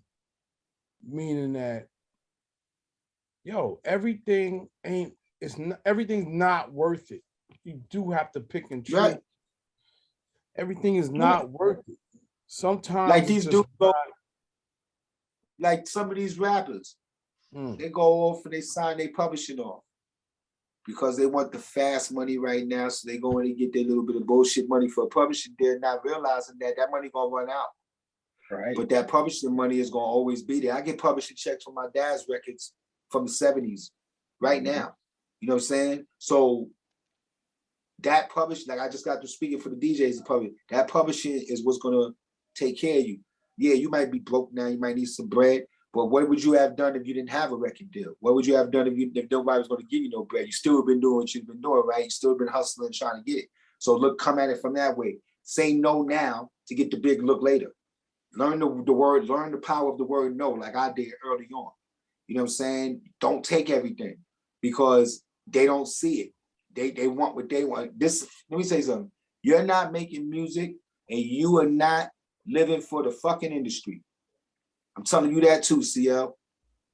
You're not living for the industry. The industry does not take care of you. They don't buy your shit.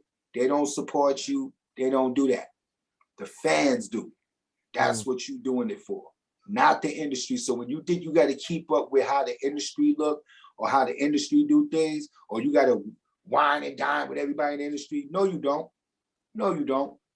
No, you don't. All you got to do is have a product, something that people want, and let people come to you. After you get it out there and you do your thing, stay consistent, let people come to you. But you ain't got to kiss nobody's ass to be nowhere. And that's facts. You ain't got to kiss nobody's ass to be nowhere. Everybody got the same shit. We all got a platform, and the same money that you would have spent to promote yourself just regionally, the thousands and thousands of dollars over the course to promote yourself just regionally. You can promote yourself to the whole world for free at the click of a button, or you got to have something for somebody to see. And that's the bottom of it. So you don't need to feel like you need this. Look, I got sucker free clothing line. I know every entertainer there is to know. Y'all could tell somebody you're gonna put my sucker free shit on and promote my shit. As a matter of fact, I was on Versus, the biggest platform in the world. It was so much not about me. I didn't even wear a sucker free shirt. I wore a Gucci sweatshirt. It was so much not about me. Perfect time to wear my shirt and the world could have seen it. It was so much not about me that I wore a Gucci sweatshirt. Show you where my mind is at. So that's what I'm saying. Like, what you in it for? How you want to move? How you carry yourself? What's your purpose? That's how I move. And you can learn from it. So with that publishing talk, there's probably no, or let me ask, is there any plans to maybe digitize those old tapes that you might have and put them out? Absolutely. Or I know that can run into like some digital problems depending on where you put it. No, I have all the equipment I need to do it. I just got to do it. It takes time to do. So I'm gonna do it. But I have all my shit. I have everything, and I'm gonna put them all together. As a matter of fact, I'm about to make some new joints to put out. and probably doing right before I put my album out. To promote the album, I'll probably do 5 new joints and drop those out and give it that old feel again. You know, so I'm thinking about doing that. Just gotta figure it out how I'm gonna do it. I know how I'm gonna do it, but I'm just gonna figure out when I'm gonna do it rather. But it's gotta be right before I put my shit out. So, but yeah, I'm gonna digitize everything, you know, and clean it up as much as possible. You know, then we put them back. Everybody always asking for them for years. It's just that, you know, I don't know. I just felt like they was what they was, and you know, leave it there. But they're not letting me leave it like that, so I'm gonna redo them, put them back out. I think it's a good thing, man. It's always good to preserve. Me and my people, like, we always look at things like a time capsule.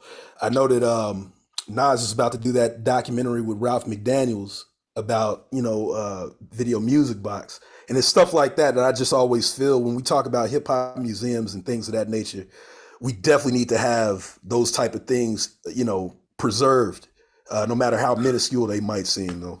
So that's good to know. Mm-hmm. Yeah, I think that, you know, even to add on to that, that's a super important part of just like the story, like storytelling and history, like through the generations. You know, I think that one of the biggest problems with fans of hip hop who are in their 20s and younger, there isn't so much of that connective tissue of music that was like underground and stuff that really like you had to be outside for, you had to be at parties for, you had to, you know what I'm saying, maybe be a bit more active to experience and really understand the gravity of the impact of a song, because so many of those moments and so much of that is just like mixtape or scratching, the things that require, you know, proper paperwork and yellow tape to be cut through. There's a huge part of hip hop history that young kids aren't able to receive, and therefore I think appreciate when it comes to people who've been doing it for a while. So, and that's because I'm sorry, keep going. No. No, I was just gonna piggyback off of what he was saying. I was just saying that, like, I think that has a lot to do with there not being anything tangible. Like when things aren't tangible, I told somebody like last week, like digital to me, the way the digital age is like a buffet. It's like if you walk into a buffet, you know that there's something there to eat, so you're not as hungry. But when we had to like get out and actually buy things and actually be on the ground, like you said, you appreciate stuff a lot more. And I think that is more than anything that made a connection, at least from my perspective. And you know what? You're exactly right. Things are so accessible right now. So everything is in arm's reach. Even if you were a type of DJ that used to dig for break beats, you can go on the net and find them shits. You know what I'm saying? Like there was a certain thing where you go and you look for shit and you know you didn't tell people and you know you had to go find it and it was worth a lot of money. And they still are. But those same records that are worth a lot of money, somebody might have got it, threw it on the net. So it's like, damn, what you look for it for? It's like everything is too accessible right now. So that's why when I seen how things was going on the net, on the IG, during the quarantine, I stepped back and said, you know what? Let me chill. We got promoters looking at this shit. I don't want them saying, you know, I get this motherfucker anytime I want, just like by looking at him. I ain't paying him what he want. You know what I'm saying? So back to off that. Certain things you gotta understand, it's strategy. You know what I'm saying? We got these phones in our face and you forget you got millions of people watching you and got an opinion about what you saying, what you do. And they look at some of these celebrities. I had to call a few celebrities, well-known celebrities, you know, too, and tell them, yo, they would take pictures of themselves and post the picture, no caption under it, just the picture of themselves. And I would say, yo, dog, stop doing that. We know what you look like. You look like you want to be seen. You ain't got no caption or anything. You ain't doing. Show yourself in the studio. Show yourself playing with your kids and doing. If you want to show something, but you just there with a picture of yourself. We all know what you look like. You know you want to be seen, and you a big nigga. You know, I'm looking at it like that. How many people that don't have access to you to tell you that, or don't have the nerve, or would feel like they out of place by telling you that, is feeling that way. So you got to think that way. You got to understand you can't get in front of that camera, and for the sake of, you know, I got a camera, nobody can tell me what to do. I'm just going to do what I want. It's a strategy to everything. You know what I'm saying? So knowing that all those, if you see the type of stuff I post, I don't use my IGs and my Twitters and my Facebook for the sake of just using it. I use it like a promoter. I use it to promote what I'm doing. You know what I'm saying? If I throw something funny up there, it's once in a green moon, whatever. But I use it like a promoter to let you see what I'm doing. I'm not up there posting ass and dumb shit and all that because you got enough of that. And less is more. Less is always more. You get to the point, get out. And that's what keeps you special. At one time, you see a celebrity walking down the street, it was like, oh shit. Now it's like you see it on IG all the time. It's like you see him in the street, like, all right, Ed.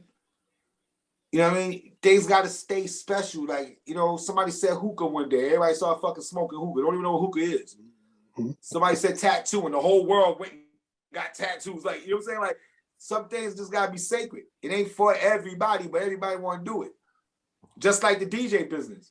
Just like the music business, period. I remember when I bought my tour buses. One dude said, yo, y'all look like y'all be having fun, man. I want to go on the road with y'all, man. Shit, man. Take me on the road. All right, put them on my bus. 2 days later, yo, I don't know how y'all Exhausted. I don't know how y'all because it ain't for you. You're not built for that. It's not your life. It looks cute, but you don't know the work that goes into it. True. You know what I'm saying? You see the end result. You don't see the shit that we have to go through to get to the end result.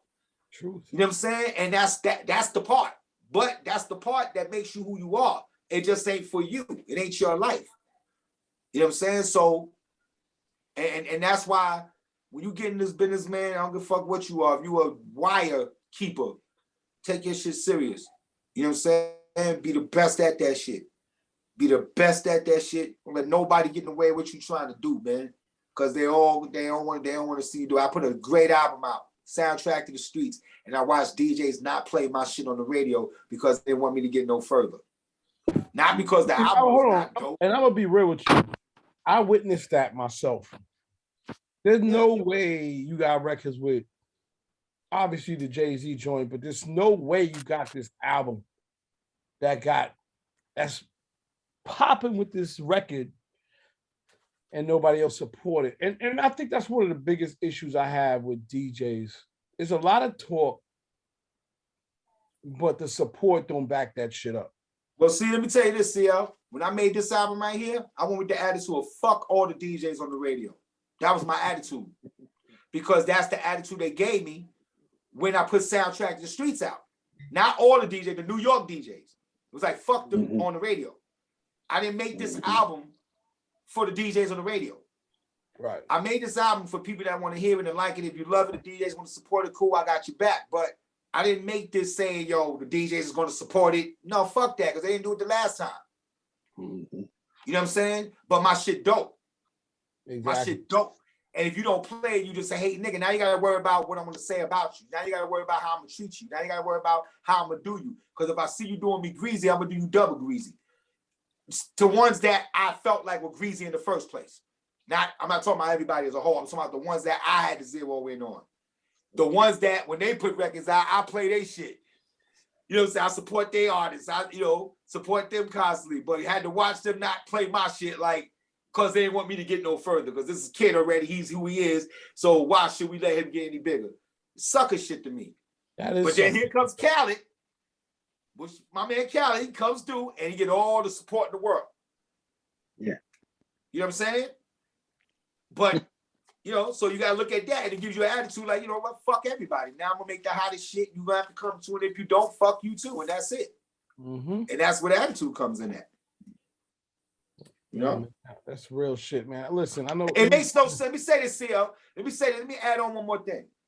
It makes no sense that I don't get this shit.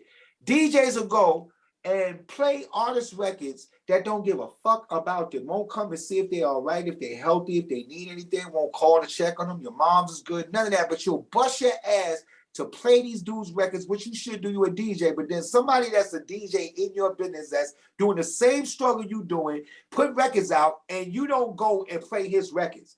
Playing his records is only going to uplift you as a DJ. Why? Because you're setting an example. You opening a door for the DJs to be heard on record and put their projects out. Now that helps you as a DJ possibly get your shit out. But everything is about the artist. You don't look out for the DJ. A DJ put a dope record out because he's a DJ. You don't play his record. It's the dumbest shit in the world.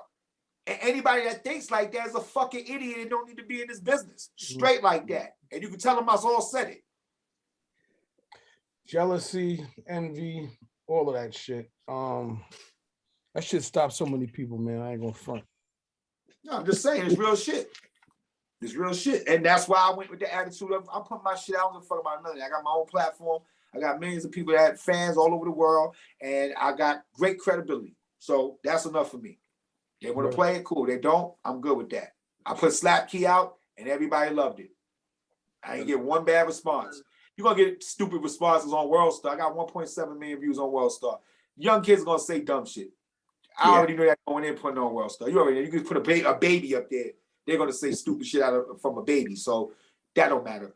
But the YouTubes and the response in the street and all the calls and everything, it's been great. So there's something, right? I just think it's just like you said before, consistency.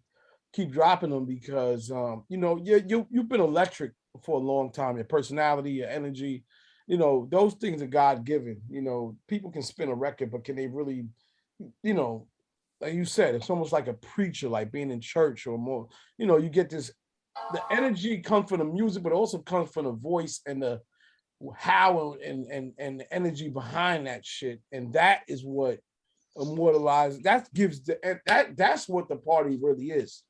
That's the difference between something that was cool and some shit that I was like, yo, this shit, it's one of the greatest nights out of my life. Right. So, right. And that's it. You just gotta just see it, man. You gotta see the vision. Your vision gotta be there. You gotta think 8 steps ahead and see what they don't see. That's why you're in that position. You're special. You're in that position. You get called to do dates and do shows and that because you are one speck out of a group of specks in a big ass world that is selected to do this shit where other people would love to do it and can't. They don't have the opportunities or the, you know, the connections to do it, and you're able to do it. That's why you got to take it very serious. Yeah, man. You know? I think you need to check out this shit called immersive technology.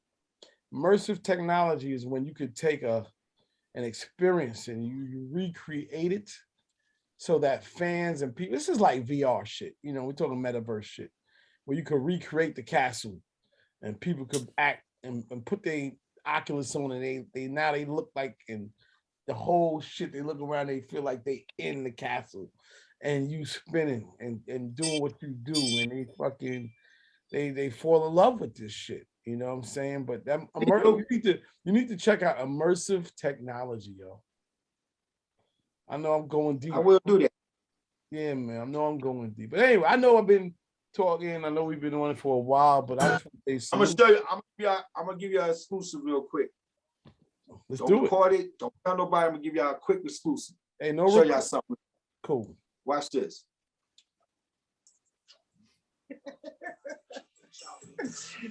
Yo. So now, this album be, when y'all hear it, you'll be like, oh shit. It's surprising, man. I sit back and listen to it, I'll be like, yo, this shit is amazing. And it got colors to it. That's why the albums don't sell no more. Ain't no fucking colors. Well, that sell, they just you end up getting 2 songs off a goddamn album because everybody got a computer. And they put a record out and the shit trips over a rock and does good. Now they rushing to make a soulless ass, bullshit ass album. They put the album up on the site. You get 2 records off the album that you like, album's done. They gone. Yeah. But if Nas Illmatic came out, you think they're gonna take 2 records off of that? Or Drake's Chronic, 2 records off of that? Biggie shit, any of those records, those big albums, any of, you know, no. They're gonna take the whole shit. You know what I'm saying? So your whole shit gotta be dope. Your whole shit gotta be dope. And you gotta have colors to it. Can't sound like the same shit, same instrument, same cadence, same beat, same this, same that, you know.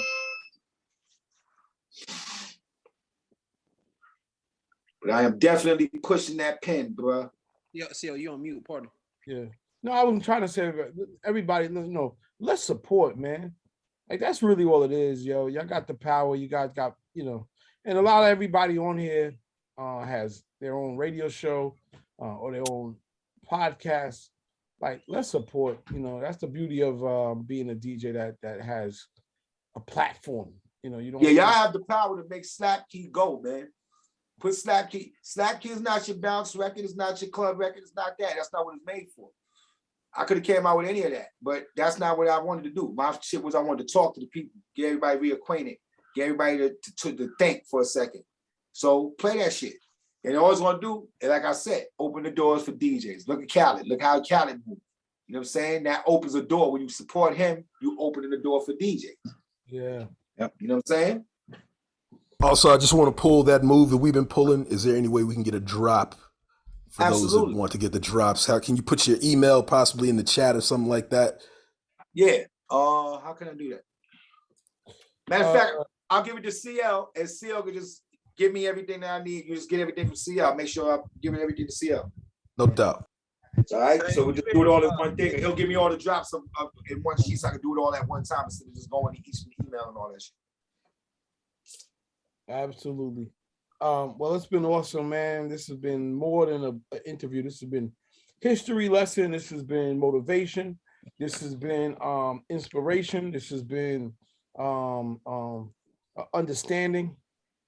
One of the greatest interviews we've ever had on this platform. We've been here almost 2 years. I think I gave you the greatest mixtape too, didn't I? You damn sure did. I ain't gonna bullshit you, man. I'm not gonna bullshit you. I'm about to put that shit back out to support all. Yo, cats don't understand. Man. Let me tell you, man. This guy is very humble. The cassette tapes used to shut New York. Yo, this shit used to shut the whole New York down. That Digiwaxx mixtape was crazy. I am not even lying, man. The fact that we was able to do that is I'm gonna be real, one of my most shining accomplishments. It's only a few. The fact we had Nas and Damian Marley come up to Harlem and our crooked ass steps and come and do an interview that was one of ours, and that mixtape is another one of ours, yo. Of my life, and that's real. So I'm gonna definitely we gotta put that back up. Real talk. We're gonna put that. Yeah, that tape was crazy. Thank you for that. No doubt. No doubt. I would tell everybody, man, let's just support, man. I got the parts. Everything's up on Digiwaxx now. If you need a direct, whatever, hit me up. Drops, yes, send me it. I will send it to Kid and to Christy to make sure that everything is done proper. Okay. If y'all want look, Digiwaxx CD is right here. Look. See it? Oh, hell, there it is. There it is. The comeback joint, man. Yo, if y'all want interviews and that type of stuff, I'll make sure that she also has that as well. You know, because he got a good team. Shout out to Austin Entertainment, Christy. You know, that's one other thing I respect about you is that you never, you know, you keep a close-knit family. You know, this is going on for years. You don't know new people that you can, you know, you trust and you stuck with them.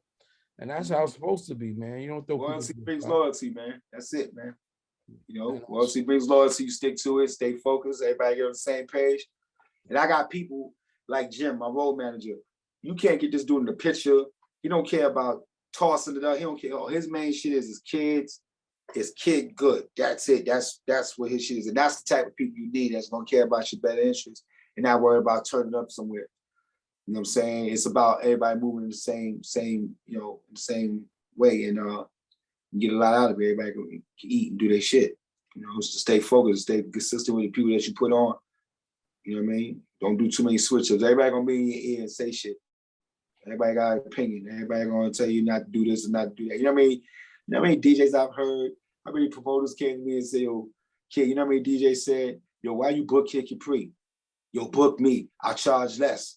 Or shit like this. Or if I have to go to somebody's city, the main DJ out there, they'll say to the promoter, yo, I'm the man out here. Why you gotta get Kid? Promoter say, yo, watch when he comes and see what happens. Now you learn something. But that it should never be like that. If anything, it should be, you know, I'm excited. I want to learn some shit. You know what I'm saying? Let me ask. You know, but that's the business we in. Yeah, man. Big respect. Well, we're gonna let you go do your thing. It's been an awesome New Music Wednesdays, and yo, man, I got your back. I ain't even worried about it. I'm about to make some other moves for you, and sure I will send everybody. I'm sure Quantum Leap Radio gonna have you on, and that's what's up. Like this is Man, where you know the vibes though. yeah, I mean, this is where the real listeners go and listen because,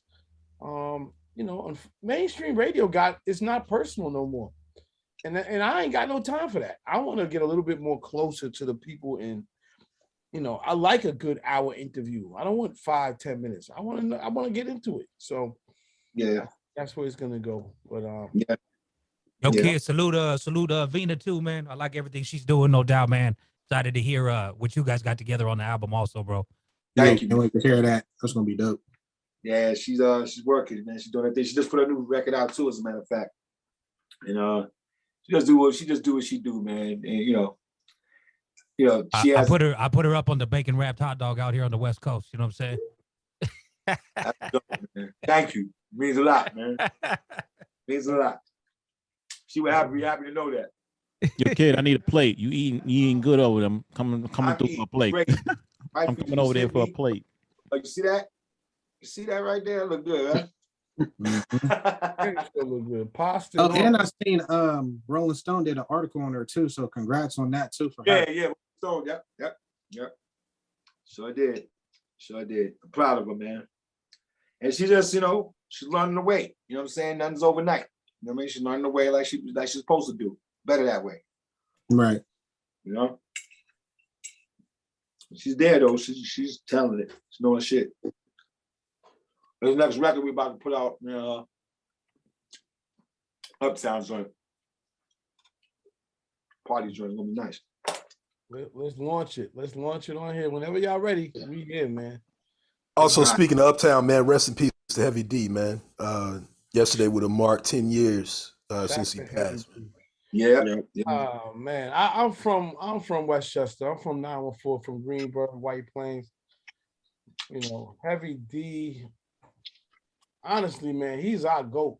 People, I know Jadakiss and X, but people got to forget, like, there's a foundation that put a lot of people on, and Heavy D's that foundation for real. I was proud to be able to produce his last big hit, which was Nothing But Love, and I wrote half of it. Damn, that's real. Mm-hmm. I did Nothing But Love for him.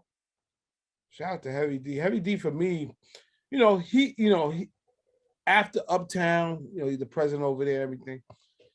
Even during that, he was a person that, he called.